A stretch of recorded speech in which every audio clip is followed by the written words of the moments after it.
West Ham will be looking to secure top spot in Group B of the Europa Conference League when they welcome Silkeborg to the London Stadium tomorrow evening. West Ham are yet to drop a single point during the group stage, while the visitors have scored 10 goals without reply in their last two group matches. Roll the title.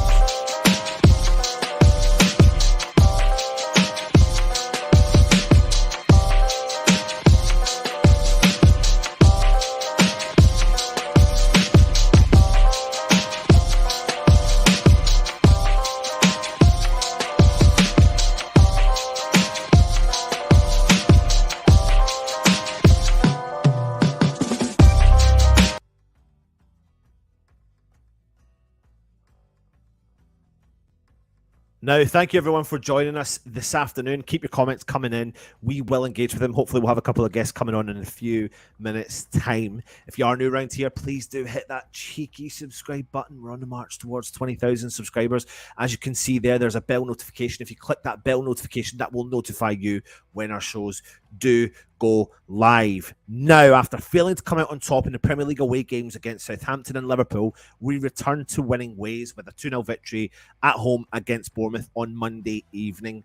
And while David Moyes and co have climbed up to 10th place in the Premier League, we currently sit at the summit of Group B in the Europa Conference League as one of the only two teams in the competition, along with Villarreal, who are now managerless, who have a perfect record after 4 matches.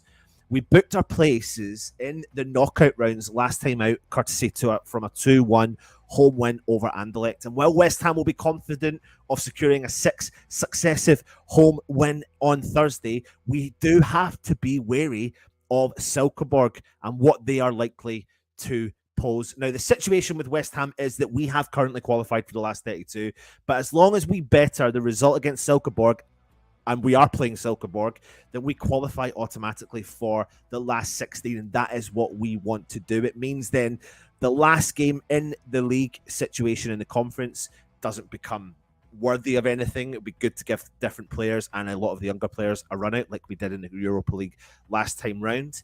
And then it means we avoid the round of 32 where teams from the dropping out of the Europa League come into the Conference League, and it pushes into the round of last 16. Now, it's a big feat for Silkeborg to do.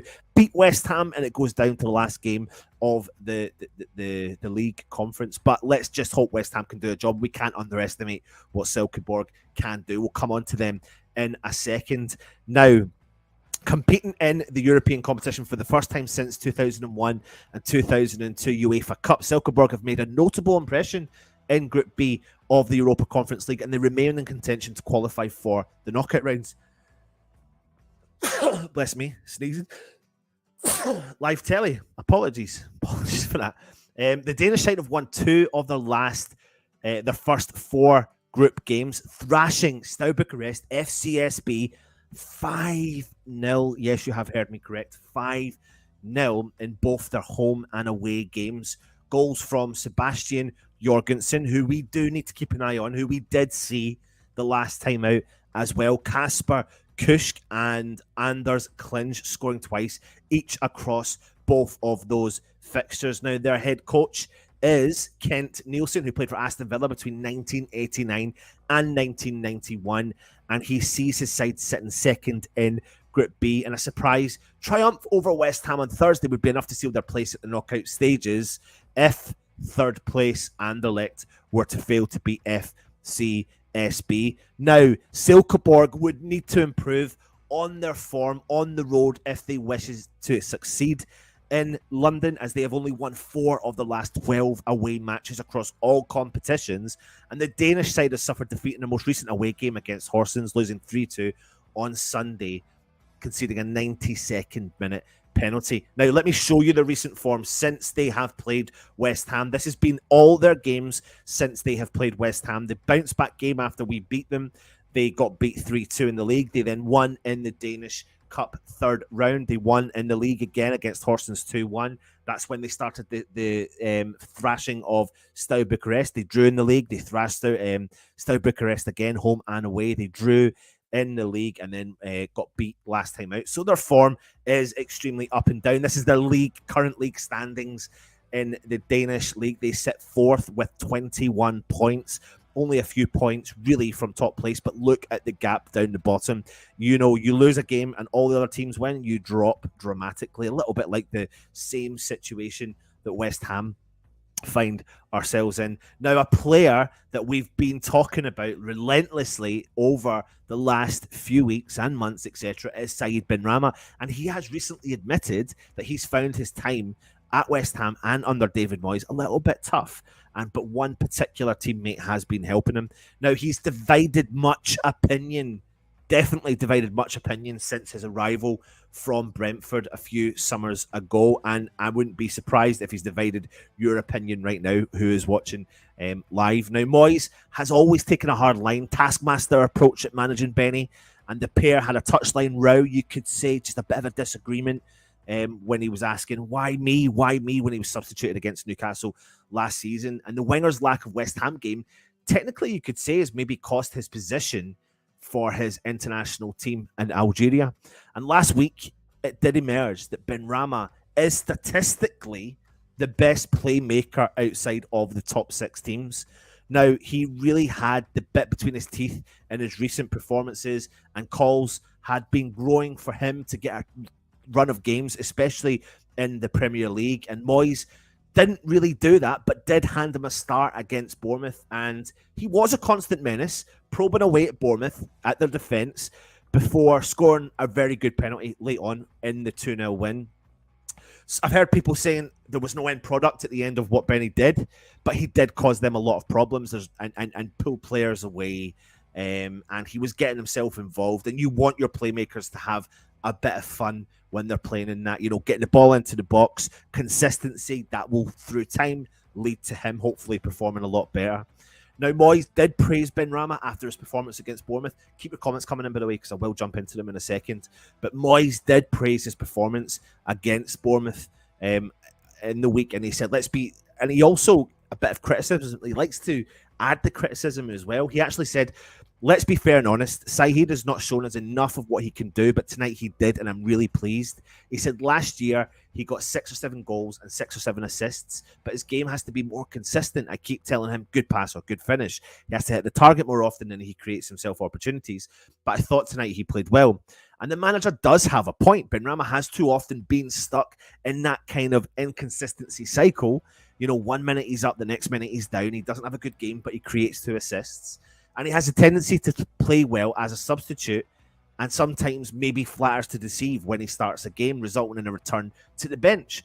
But this time he has played well when handed a start, and all eyes will be on the situation come Thursday and moving into the Premier League game about Benny. We've got 2 games again coming up in quick succession, and will he keep the faith with Benrahma?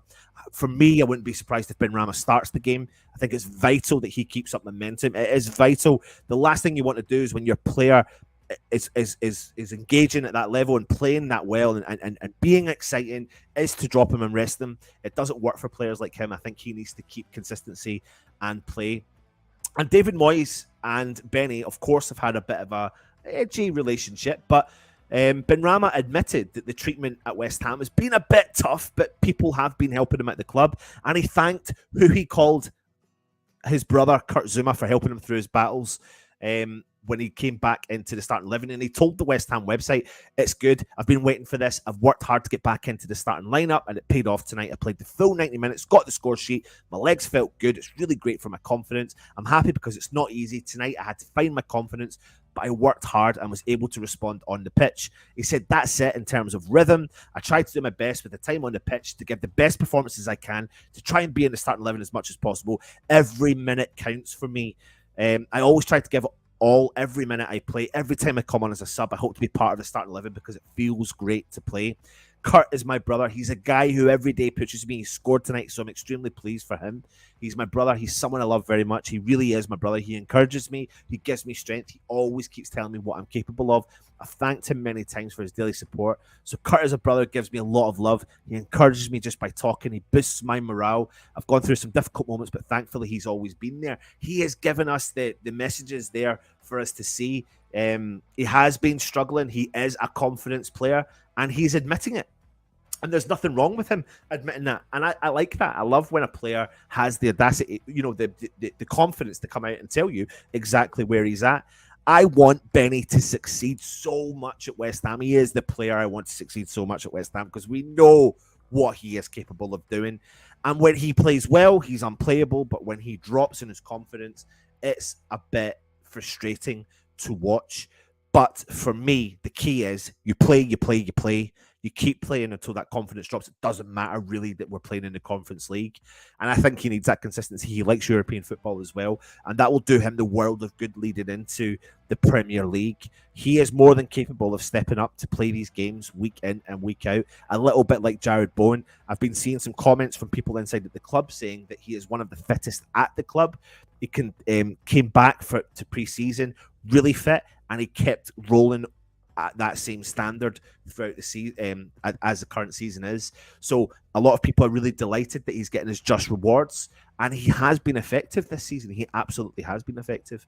I'm going to jump into the comments, see what everyone else has to say as well. Harry Page is in the house. West Ham are massive, and we are. Phil, good to see you, mate. Thank you for joining me again. Peter, good afternoon, Anton, and all the Antonettes in the chat room. Thank you. Alan Dunn, good to see you, mate. Darren Higgins, good to see you too as well. 9 points off than where we were last season. Yes, true. The but is we have signed new players, Peter, and we all called for changes to be made. We couldn't go through a third season with the same squad. So for us to expect overnight success, for me, is something that would be few and far between and far-fetched, and we need to build, and I think that's what we are absolutely doing. That we are building something. I don't want to be that repeated voice note, but I am. Silkeborg will come at us from the off, so no sloppy slow start again, please. No, I agree with you, but here's a big difference between the first game against Silkeborg and the this game coming up. I mean, let me just bring up some images from the first game. The goal, Craig Dawson, Max Cornet, Rice, Creswell, all celebrating with Lanzini, who of course scored the penalty. But one of the key factors from that game that I've taken away is that we played on a AstroTurf pitch, and it definitely impacted West Ham. We were slow in the uptake. We went a goal down, and it was a really reasonable goal coming from Silkeborg. They're very familiar with their stadium. They're very familiar with their pitch. They know what to expect when it comes up, and they know how to manage teams. Doesn't matter where the team comes from, because when you play on a 4G AstroTurf pitch, it absolutely changes the dynamic of your game. That was a game that we thought we would see Flynn Downs play in, and he didn't play. He wasn't there. He never even featured. I think he was on the bench, but he didn't feature at all. Skamaka didn't start and then came on, and it was a game where the situation was, I think the park played a lot. Now we're bringing Silkeborg. Yes, okay, they've got 10 goals in their last 2 games in Europa Conference. Their form in the league's not been that great. I'm not particularly saying that we should underestimate them. I don't think we should, but I'm not a fan, and I don't think Steaua Bucharest are anything to write home about. No disrespect to them, but I really don't. So I think that we are capable of doing the job on our home turf, on the grass, and it will be a total different game. We are, whether some people, the only way is up, as I did in the show yesterday. That's the way I titled it, because for me, going from 17th to 10th is a morale booster, is a confidence booster. We've won 5 games on the trot at home. Confidence, morale booster. Moyes will be talking about that left, right, and centre to these players. Ben Rama getting off the score sheet, really good. We're starting to see players coming back from injury. Let's talk about Max Cornet. Let's talk about Paqueta. Let's talk about Aguerd. And they are different game changers for West Ham. Get Silkeborg at home, under the lights, in front of our fans. Don't underestimate them. Get the job done nice and early. And I think we've got players there that will terrorise them, whether it's going to be Antonio Scamacca, and the players that will come in for the Europa Conference League. We are capable of doing them. Let's not beat about the bush. We are. And I think the reason why we feel that we're having a bit of a slow start is because we're playing those 3 central midfielders in the role. And that may happen again, depending on where players are at in terms of their fitness. But I'm confident soon we'll see Paqueta. I'm confident soon we'll see Cornet. And I'm confident soon we'll see Aguerd before the winter break. So as long as you're right, as long as we don't come out slow and no sloppy slow start again, then things could change. Defensive lineup again, then well, we'll see. Boys will go for a 5-4-1. Ralph is saying, Peter Shush, that's my job to have a moan, but I'm leaving it till Sunday when he fields 8 defenders. So I'm enjoying Europe. Lee is in the house. Good to see you, Lee. I hope you are well. Pointless sitting back against Man United as it just means usual defeat. And yeah, I agree with you. Absolutely. And I think that, if that same team that goes out against Liverpool turns up, the same team I'm talking, the exact same team against Manchester United, then I don't necessarily see that as a negative because obviously the intensity was there. Everything apart from putting the ball in the back of the net, we did against Liverpool, and that was a fantastic performance, team performance. So, yeah, it's definitely going to be interesting as well. They're not shy of scoring, are they? No, they're not. I mean, like I've showed you here, all their games they're involved in between league and cup competitions, they score goals but they concede a lot of goals. Like take away the conference here, since they've played West Ham in the league, they have conceded, let me just count that, 4, 5, 6, 7, 8, 9, 10, 11 goals. 11 goals they've conceded out with the conference.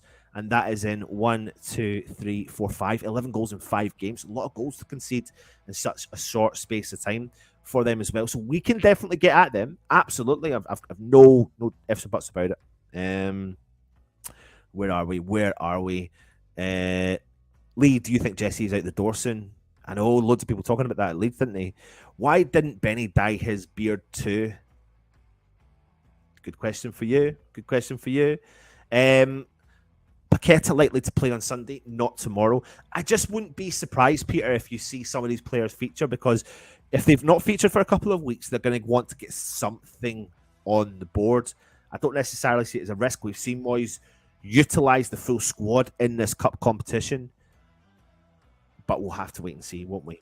Phil saying that praise he gave Benrahma is still enough to get more confidence and self-esteem as well. Absolutely, it definitely is. Peter says, interesting to see what he does with Maka and Antonio in the next 2 games. I still think we'll see Scamacca for Manchester United because I think it's close. Honestly, when I've not had a chance to analyse the game. I've done my own analysis. I've not done a show on it. But when you analyse Scamacca's game against Bournemouth, he was so effective. He was so effective. He done everything but score a goal. A couple of times, yes, he lost the ball. A couple of times I thought, just distribute that ball earlier to your teammates. But he didn't do it. But apart from that, he was bloody brilliant in the game. Stephen saying, Benny is our penalty taker now, so he must play. I tell you what, it was a very, very good penalty. Very good penalty. Right in the corner. No ifs and buts about it. Don't you have to be a budgie to succeed? For now, instead of Benny against Manure, and probably Dawson takes Scamacca, takes what? Knowing Moyes. God, could you imagine that? Yeah, Dawson now for that centre forward. Randolph to replace Bowen and Sundays. They're all having a good chinwag there. James Bond, good afternoon. Good to see you, mate. Phil is in the house. Randolph getting the winner on the 93rd minute. A blonde Benny is a happy Benny. Yes, that's right. But when he was going back to international country, he was not dyeing his hair. So, yeah, it does seem to be that when that happens, he kind of is up for it as well. Toby Sampson's in the house. Irons, good to see you, mate. Any youngsters to play tomorrow? Don't see it, Lawrence. But we will have the press conference coming to you tomorrow. Or will that be today? Will be today. Yeah. So keep an eye on that. That will be coming your way, and we should be able to hear what's coming out with regards to it. But I don't see any younger players featuring tomorrow. I think that will be the next game after that, as long as we qualify there. You're all talking to each other. Need a strong team tomorrow night and get the job done. The last thing we need is a squeaky bum trip to Bucharest. Absolutely. I'm going to bring on my guest, of course, and it's well, you know who he is. It's De Gea. How you doing, De Gea? I'm fine. I'm taking the time, but I'm here now. There's a few things sorted out my end, but I'm good, bruv. I'm good. Good mate. Well, we've just been, just to bring you up to speed, mate. We've covered Silkeborg. They've scored 10 goals in the last 2 games in the Europa Conference League, albeit against Steaua Bucharest. They do concede goals in their league. They do concede, but they like to score goals as well. Last game out, we played them on a artificial turf, which I think did have a bit of an impact on our game. I think it would have an impact on anyone's game when you don't play in a stadium like that. Coming into the game tomorrow, though, look, and with the form that you could say Ben Rama's on, how are you feeling about it? I'm feeling a bit more confident than I would have otherwise. I think we've got that confidence from the win against Bournemouth, so that even though we're lucky, all that and the rest of it, it's nice to know that we can play crap and get a win. So that's not normally for West Ham. But you said about the artificial pitch. I seriously don't understand how our coaches don't go, right, we're AstroTurf trainers for this. Just mix it up a little bit, because I know players might be used to it, but you got to try and sort of equalise the difficulties you might have in a game. So they'll be coming to us now on a heavily watered, heavily treated pitch, and that might scupper their game, especially if we do it like Premier League standard. The grass pitches do it, but they almost do it like waterlogged. So but I agree. So many people say you can't bring up excuses sometimes for games. We won the game last time out when we played them 3-2, and we made a bit of hard work for it, but we can't underestimate the 4G pitch. They are extremely different when you play week in and week out, and you're an athlete and you're playing at that level, and then suddenly you turn up and you're playing on a plastic pitch. The ball bounces differently, the ball travels differently, it glides along the floor. And very, very different, like it does compared to a pitch. Now, Silkeborg travelled to Steaua Bucharest, smashed them 5-0 on a grass pitch. The difference, though, is that Steaua Bucharest are a suffering, struggling club right now. And I love it. Love it. Look, he's run away. He's run away. Don't worry about it, Looky boy. Don't worry about it, mate. That's just normal. We love it. We all love it. But yeah, no, I think that is a thing. We just have to make sure we don't underestimate the situation. Toby, you're all over that, mate. You are all over that. Love it. I'm going to jump into the chat and wait for Looky Boy to come in. Where are we? Any injury news on Paqueta? I saw he was on the grass in a training video. He is, and he has been training as well. Just have to be mindful of what's out there in terms of what's been reported. But keep an eye out on the channel for the press conference, and you'll get a bit of update, hopefully, from Mr. Davy Moyes as well. Let me bring Luke back in, mate. That's just part and parcel of life, and I love it. I wouldn't mind, but he's wearing an Arsenal shirt, and that's exactly. So yeah, he's not coming on top of the zebra, so he can change his top and a bit more professional, should we say? Toby Sampson says, down Souček and Rice against Manure won't be negative. Their midfield is shit. We just need to dominate them there and we'll get a result. I mean, I know this is not about Man United, but I do kind of tend to agree. Look, with regards to the three central midfielders, Rice, Souček and Downs, mate, if you see that lineup tomorrow night, just for talking's sake, how do you feel about that? I'm not bothered about it tomorrow night. That doesn't bother me then, because it's one of those sort of, I'd rather him put the kids out. I'd rather him do what he did last season with the last game group stage, play the kids. But the other night annoyed me a little bit, because if you're going to play Downs, don't play Downs in a position he doesn't play and he's never used to. Because for me, in a weird way, it was like Moyes was chucking him under the bus, saying, right, well, if the fans want Downs to play, I want him to play in this role. And it's fine if you give him time to accumulate to that, which he might have done behind the scenes, I don't know. But that against Silkeborg is fine. That should be able to. So the question then on that, just cutting you off there, is if I know this is not about the Man United, but we're having a chinwag. Who cares? Who would you have played instead then? For what game? Sorry, tomorrow night. No, for the game the other night. I wouldn't play Souček. I wouldn't. He's not. But who would you put in instead? Downs. I would have put Downs, and I would have put. No, but he was. I would have put Fornals into the team. Yeah, because I think. Ben Rama's good on the left, and or possibly even put Ben Rama in a 10 role and put Emerson on the left. But then that's kind of being counteractive and defensive at the same time. So I wouldn't play. Souček's played better last few games. He's against Liverpool. He was technically the best he's probably ever been for us with his passing and stuff like that. But just because you're playing okay doesn't mean to say that you're, justified in always playing. And I think against Bournemouth, he probably would have gone. That was probably the perfect game to drop Souček and put Downs in his place. So this is the thing with Moyes. If he's going to change up, he's still going to be as defensive as possible. So with doing that, he's not going to go right. In this case, I've got my middle. I can chuck an attacking midfielder in there. No, he won't. He has to put 3 defensive midfielders in there, and then that's alleviating Declan Rice to move forward and make attacking runs and shoot from distance. But still, it's like in the smallest way. It's like, right, well, I'll give the fans what they want, but in my way. And it's like, oh, all right, okay, no worries. If you're going to be like that, okay. Let me just address this comment. Anton's beard is fuller and thicker, but is also ginger, which I've got nothing against ginger people, but Luke has always called me on that, and then met me and realised it's not. Just wanted to reference that. I said that to be nice because you bought me a drink. So no, you are a bit like Beckham. You've got every different hairstyle. Okay, you actually look. But for anyone that hasn't seen it, if you haven't seen Skinhead Anton, it is an absolute sight, and it's the best haircut you ever have to be. You look stunning, whatever hairstyle you have. The one the one you've gone for now is a bit like the Grease look, a bit like mate, I tell you, right, this is not about hairstyles, but I'm just keeping my hair calm, because if I don't put anything in it, it goes up like that. No, it goes like this, mate. I don't know what else to do. You're saying me and you got the same sort of hair. That's why I get mine cut for every 3 weeks. For the top knot. It looks alright. It looks nice. It looks good. Yeah, but listen, when the kids ain't going to feature tomorrow because we need to get the deal done. I mean, if we put the kids in right tomorrow, and so we need a draw, don't we? We need a draw minimum to qualify for the last 16. Moyes will want the last 16, absolutely. So he wants to get the job done. And he's shown us that no matter what, he'll commit to utilising the squad as much as he possibly can.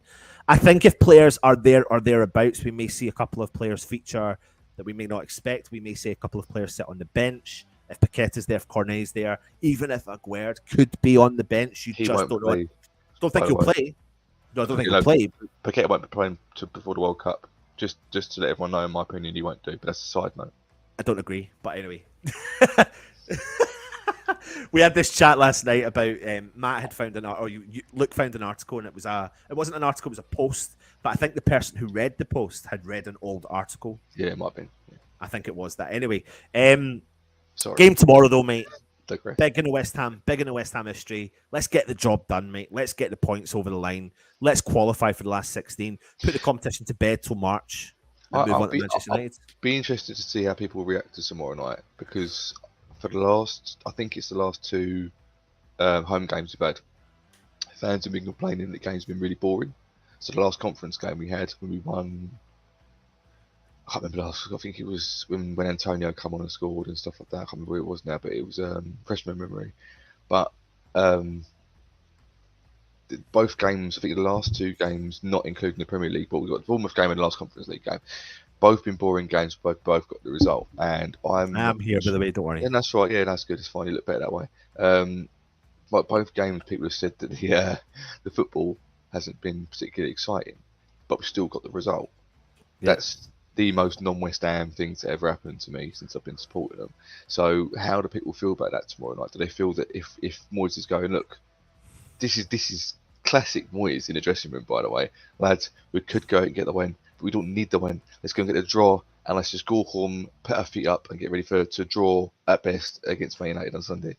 So do you know what? It's so funny. I love and hate the West Ham world, right? What I mean by that is because we see things so differently as fans, don't we? And me and you, we get on really well. We have good laugh, we have good banter, but sometimes we see things very, very differently, don't we? We do. We admit, and we admit that. Fan base, in my opinion. Yeah, exactly, absolutely. And I don't see it like that. When it comes to the Moyes debate and all that sort of stuff, to me, I don't think there is a Moyes debate, but I understand why people want to have it. There is. No, I know there is. I know that's out there, but for me, I don't jump into that world because I don't think I need to. But anyway, the point is that when it comes to Moyes setting up at Anfield, I initially went, here we go again. I couldn't work it out, actually. I couldn't work out a team at all, actually. The but was 20 minutes into the game, I was heavily impressed with our performance. I haven't seen such a borderline dominating performance for the first 20 minutes. The goal knocked us for 7. Yeah. But the second half performance, I couldn't believe we picked off where we at the point where we did. And I get the criticism in terms of, but we were lacking creativity. We were lacking that. And I was thinking to myself, if Fornals had played that game, I genuinely don't think we would have had that. I love Fornals. I love him, but I don't think he was going to give us the creativity that we needed in that game. I don't think it was that kind of creativity we needed. I'll be honest with you. I thought after the Liverpool goal, we played really well. We went at it again, and hence we got the Bowen penalty, right? But just as a side note, this thing about playing good football and getting results next year, this could be an endless debate. This will be a debate that will rage on for it will never end. Everyone has their own. There was a funny. I'd say just quickly. There's a funny story. I'm watching a video with Sean Dyche talking to Lad Bible. It came across as more Irish, to be fair to me. I think actually was saying it. Yeah, fair enough. Yeah, I'll try not to do it very often, but I can't resist sometimes. Yeah, Sean Dyche, when he got Burnley promoted the last time, he said that everyone was amazed. Everyone was like, oh my god, didn't even think we'd get promoted. Their aim was apparently just to stay up in that league, and they ended up getting promoted. And then he was at a gala, I think a week after they got promoted, and he was getting congratulated by everyone. And then one fan apparently came up to me and going, "Oh, Sean, cheers for getting us promoted." Or stuff. Can I just ask you a question? He goes, "Yeah, fine. What is it?" He goes, "Why wasn't there 2 minutes at the post from corners?"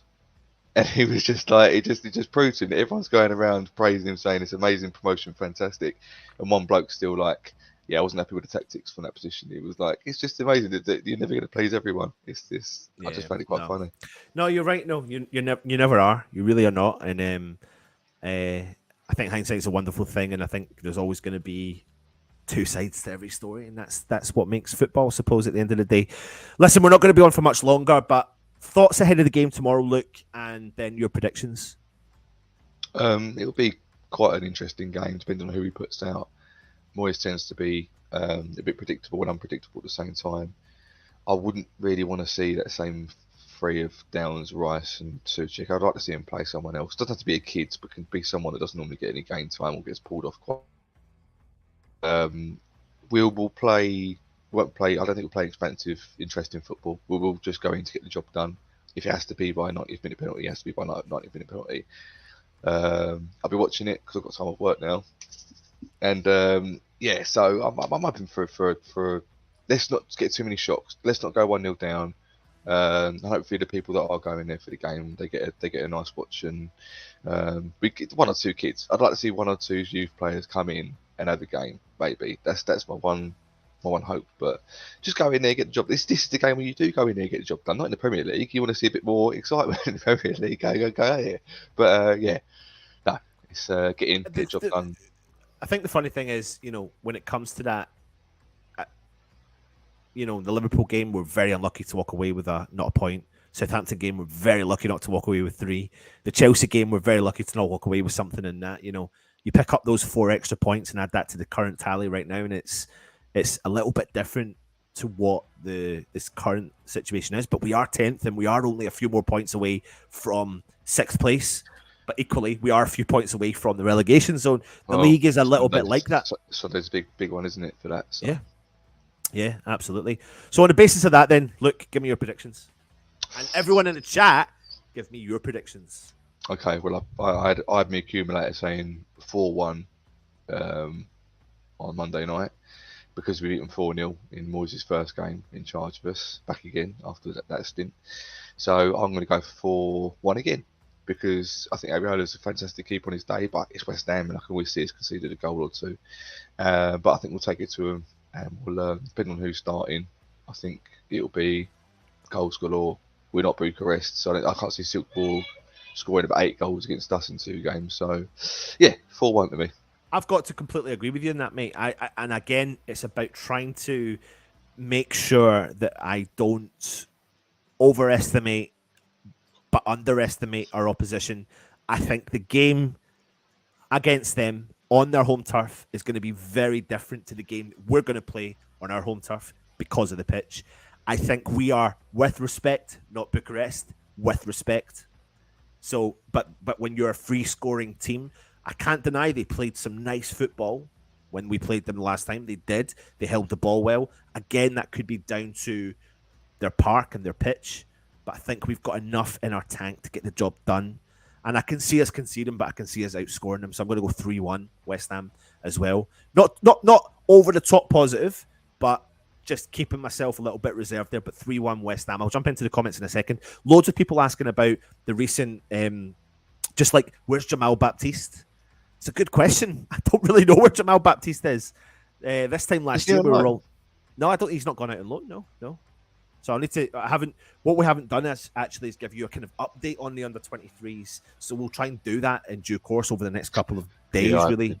Who was meant to be training with him? Agad, wasn't he? Agad. Yeah. And then someone else was going to be training as well. So Phil said 3-2 West Ham. Lawrence said 3-1 West Ham. Got to give the under-23s a run out. If we get the job done against Silkeborg, against the Bucharest, I mean, what an experience for young people. Travel away in Europe and, against a team that are struggling. I'm not saying it would be the full 11, but it would be a big one. Just on a personal note, if we were to play the under-23s against Silkeborg, you don't feel confident they'd get a result against them? No, it certainly wouldn't be all the under-23s. The way he did last time, didn't he? No, he played 7. Yeah, but that's half the team. Well, sorry, 7 featured throughout the game, but I think it was like 4 or 5 started. I think it was 4. The way I see it is, I don't know if Silkeborg were already out last season in the Europa League, but they only lost 1-0, and there was a lot of players in there that played well, and that many were called in for Longello. Should have had a chance at left back. So I get what you're saying, but I don't think it would be completely out of their depth. And to be honest with you, I don't think it will be. I think they should be. I think they're playing at an under-23 level against other Premier League youth teams. It would probably be the best thing for them to go against the team with needing to get a result, because that was a free hit. No matter what result, we're already through. This one, you've got some pressure on it. I think it'd be the best thing. But we're already through anyway. It's just the difference between 32 or last 16. That's the difference. Yeah. Like, we want to play it, but we want to play the last 16. Straight away. Give them that pressure. Say we want to finish top of the group. Go out and get us the result. I just don't think. I think what Moyes. He won't. But I'd like him to. Moyes likes that consistency. He talks about it all the time, building up momentum. 5 wins in a row at home. It's true, though. It's true. And do you know what? So many people, I hear it as well, want us to play this. I expected us to turn up against Bournemouth, look and play this free-flowing football, exciting football, get at them. I genuinely did. And what I saw was not that, but it was getting the job done. And right now, though, genuinely, I'd snap your hand off for getting the job done and getting results over the line. I swear to God I would. I'd take that any day of the week right now. I totally agree with you. I'm with you. But what I'm saying is that I don't particularly want the tiki-taka either. What I'm saying is that I want to play a system that is effective. So if he goes against Bournemouth and says the most effective way to play against his team is to put 7 men behind the ball and let the counter-attack work, that's fine, as long as it's effective. It probably did work against Bournemouth completely. I missed the second half because I went to work. But genuinely, I don't mind us. Like, he's got the players for it. But if as long as you're not, what I'm saying is, as long as you look in control throughout the game, if you play that way, the defensive way, just try and get the job done. But come 60 minutes, the last half an hour, you're like, I'm not reading that. You're like, we're under the cosh here, we're going to concede. That's not being in control. Then you have to change it again. So getting the job done 1-0 and looking comfortable is fine. Getting the job done and being lucky isn't. So that's to me, that's a completely different scenario. But getting the job, not getting the job done and being unlucky, which is what's happened 3 or 4 games this year. Yeah, no, you're right. So for me, it just weighs it all up, doesn't it? Because, I do think. I'll be honest. I do think there's been a stop-start to the season for a few reasons. I think when Scamacca came in, we didn't start him, and then when we were about to start him, he came down with a virus. That had an impact on the stop-start. And then obviously Moyes' typical way of integrating players, stop-start. The game against Newcastle getting called off didn't help. Stop-start. Now we're in a rhythm, and I always said, and I remember talking a while ago, that the October games were the vital period in our future for this season, was to know where we were going to be at come the end of the October period. And I feel like as long as we can get the Paqueta back, the Cornet back, and we don't have such a heavy-duty situation with our injuries, then I think we'll start to see the click. the click and the results is what the fans are looking for. So long-term project, and maybe after the World Cup, even then Well, we've got players to come back and recover and then go again. So hopefully, I think we'll see a little bit of that flamboyant football we're all looking for, with the plan that Moyes is trying to do sooner rather than later, before the World Cup, and then come the World Cup, as long as they all come back fit and ready to go, then we'll go fair on from enough. there. But that's you, not me. I don't think it'll be like that. I hope it is, but I don't think it will. It will, mate. It will. Anyway, I know we're having a good laugh here, but listen, I do need to go. Look, you've given your predictions. You've gone 4-1 West Ham. I've gone 3-1 West Ham. I've done it in the chat. Thank you very much for watching, everyone. Make sure you tune in at 5 o'clock, Hammers Headlines, for the stat attack. And we'll be back, I think, also with the press conference as well. Stay safe. And, of course, come on, you bloody Irons. Irons.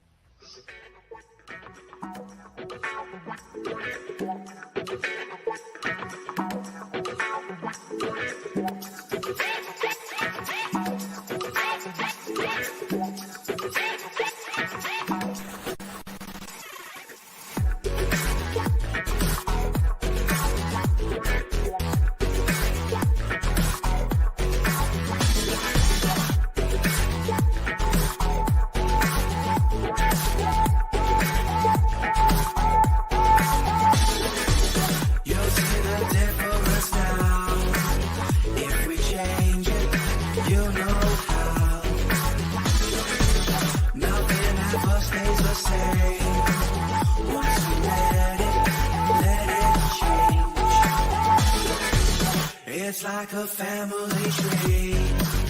All of you. Oh. We are still live, by the way. I just wanted to bring this picture up because the comment. Yeah, I saw that. I didn't. Oh, yeah, Anyway, anyway. I'm Thanks for watching. Come on, you Irons.